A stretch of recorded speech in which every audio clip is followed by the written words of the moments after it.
Houseplants can help brighten up these dreary winter months, but when you bring that houseplant home, do you really know what to do with it or how to even get it home safely when it's -20 or whatever it is outside? We have horticulturist Don Kinsler joining us in studio this morning with some lovely greens we have here. Good morning, Don. Everyone loves to see some green. Well, yeah, we're surrounded by white now. And even though it's cold outside, oftentimes these are the months that we most appreciate our houseplants. You know, if we can turn our house into a tropical, it's not only healthy for us, but it gives us something green to look at.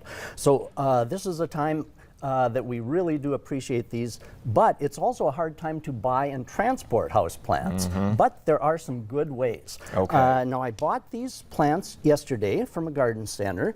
And very important because houseplants are tropical natives.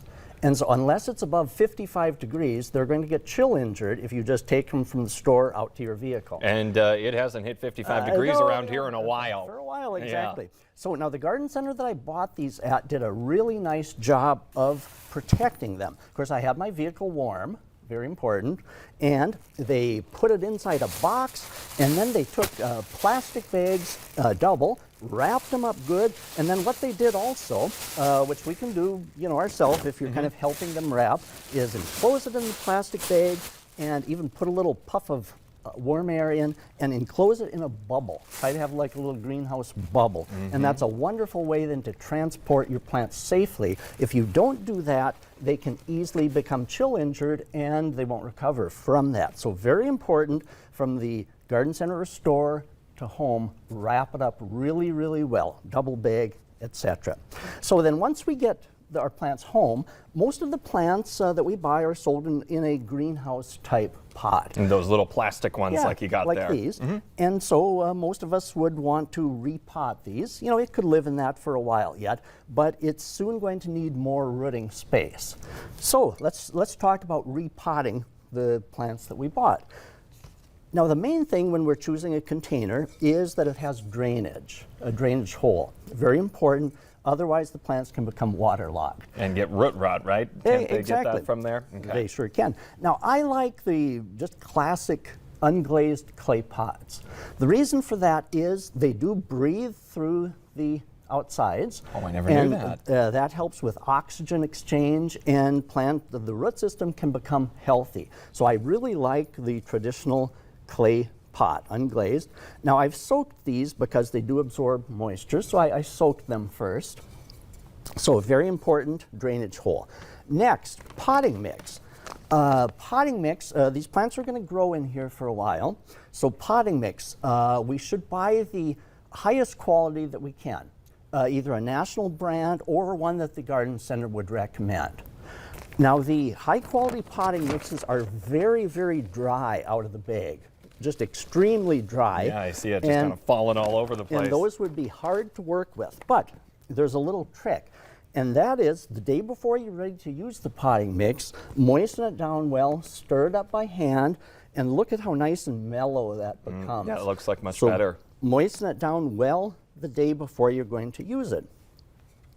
So let's get ready to pot our little house plant. Put it in its new home. Exactly. Now we do not need drainage pebbles or anything in the bottom. I know my mom, grandma always put rocks in the bottom. Actually, that can impede drainage. That layer of change actually impedes the water going through. So a lot of research has been done. The best drainage is just to fill the pot top to bottom with high quality potting mix.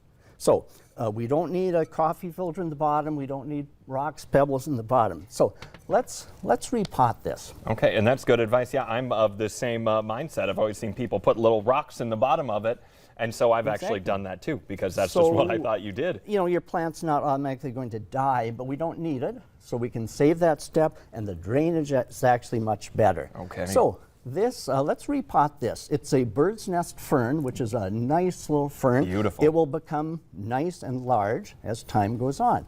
So now to get it out of its pot, we can just turn it on its side a little bit, give it a little shake, and it will come out quite easily. First, let's put a little potting mix down in the bottom. The potting mix that you've pre-wet, got a little wet the day before. Nice and mellow. Now the finished product, we want the plant to be high enough in the pot so it's not way down in. Okay, so that's going to be just about right. A little hole for it there. And do you have to go around, some people I know kind of get their hands up in the roots of the pot and kind of break it apart. Do we need to do that? Really not. Okay. Unless it's really wound around tightly. Now this little fern did not have the roots tightly wound around, but you can. If you really see the roots tangled around, you can gently break them up. Okay. Now if you see here that I've filled it with the potting mix, and I'm tapping it a little bit to settle it. Okay. Very important that you don't leave too much what's called head space. That's the space between the top of the rim of the pot and the potting mix. I've noticed a correlation between a too deep head space and plants that are not doing well. The more potting soil, the higher the depth, the drainage is better. Gravity pulls that water down and you have much better drainage. So after I've filled it up quite nicely, it's going to shrink a little bit when we water. Okay, and then we take our Give it a little drink there. and water it thoroughly. Okay. And now I like the clear drainage dishes underneath. Now if you're trying to decide what size pot to use, for example, this little plant would just be wallowing in too much soil in that pot. A good rule of thumb is to give about 1 inch of space on either side of the root system. Oh, okay. This is a 4-inch pot, so I chose a 6-inch pot. So that is easy way to figure out what you're supposed to have in there. All right, well, Don, I could sit and talk about these plants all day long. Super interesting. One last quick question, though. I've seen people when they put it in, do you have to push down the dirt or should you not? No, you should not. That would actually compress it too much. The Okay. watering itself, and if you notice I tapped it like that, Yep. and then the watering itself will firm the soil enough without pressing it in. We don't want to compact the soil that much. Okay, all right. Well, Don, thank you so much. Hopefully people at home can now have some happy and healthy plants. Thank you. Coming up here on today's show, if you're looking for a Valentine's Day gift idea, we have some ideas from Hair Success Salon and Spa. That's up next.